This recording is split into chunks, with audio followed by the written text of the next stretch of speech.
লাগাতার আমরণ অনশন এবং তার সাথে আমাদের আজকে ঘোষণা হয়ে যাবে লাগাতার ধর্মঘট। অতএব সরকারি কর্মচারী সব জায়গায় ধর্মঘট করবে, অফিস কলেজ স্কুল সব বন্ধ থাকবে, হাসপাতাল ইমার্জেন্সি ছাড়া বাকি সব বন্ধ থাকবে। তাহলে কিন্তু কোনোদিনও কোনো কিছু মানা হবে না, বাংলা অচল হবে। এর দায় মাননীয় মুখ্যমন্ত্রী এবং রাজ্য সরকারকে নিতে হবে। আমরা সরকারি কর্মচারী শিক্ষকরা দীর্ঘদিন ধরে ডিএ বঞ্চিত আছি। মাননীয় মুখ্যমন্ত্রী আমাদের দাবি কিছুতেই মানছেন না।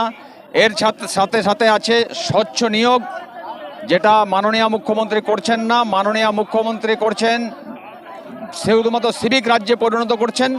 সব জায়গায় সিভিক চাকরি। কেন সিভিক চাকরি? সরকারি চাকরি হবে না কেন? হাজার দিন ধরে চাকরির প্রার্থীরা পথে বসে রয়েছে, তাদেরও মাননীয় মুখ্যমন্ত্রী কোনো সুরাহা করছে না। এই সমস্ত দাবি নিয়ে আজকে আমরা শিয়ালদা, হাওড়া এবং হাজরা 3 জায়গা থেকে মিছিলের আয়োজন করেছি। আর তার সাথে আজকে আমরা মাননীয় মুখ্যমন্ত্রীকে আমাদের মঞ্চে আসার জন্য অনুরোধ জানিয়েছি।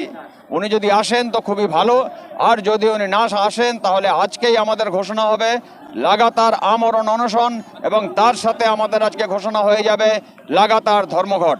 অতএব সরকারি কর্মচারী সব জায়গায় ধর্মঘট করবে, অফিস কলেজ স্কুল সব বন্ধ থাকবে, হাসপাতাল ইমার্জেন্সি ছাড়া বাকি সব বন্ধ থাকবে।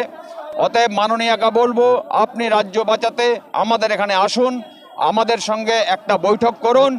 সমস্যার সমাধান একমাত্র কথায় হতে পারে। দূরে থেকে আপনি আমাদের উপরে ঢেল ছুড়বেন, গালিগালাজ দেবেন, কুকুর বিড়াল বলবেন, তাহলে কিন্তু সমস্যার সমাধান হবে না।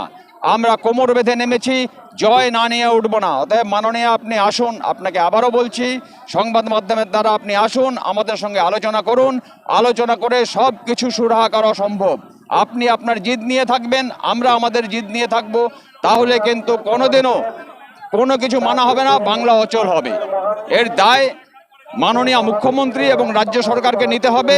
সাধারণ মানুষের কাছে করজোড়ে অনুরোধ করব, আপনারা আমাদের সঙ্গ দিন। তার কারণ আপনার সন্তান আগামী দিনে পড়াশোনা করে চাকরি পাবে না।